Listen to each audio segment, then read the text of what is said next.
Their passion as a family, their authenticity. They're so passionate about what they do and about continuing the legacy that their grandfather, Julius Caesar, started when he first immigrated here from Hungary, started his cigar roots back up in Cleveland, and then moved here to Ybor City to be closer to those incoming shipments in the port.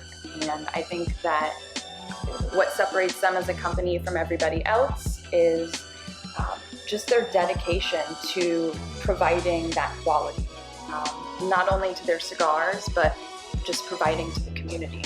They've been around for almost 125 years now, and it's very important, all the jobs that they are supplying to our community.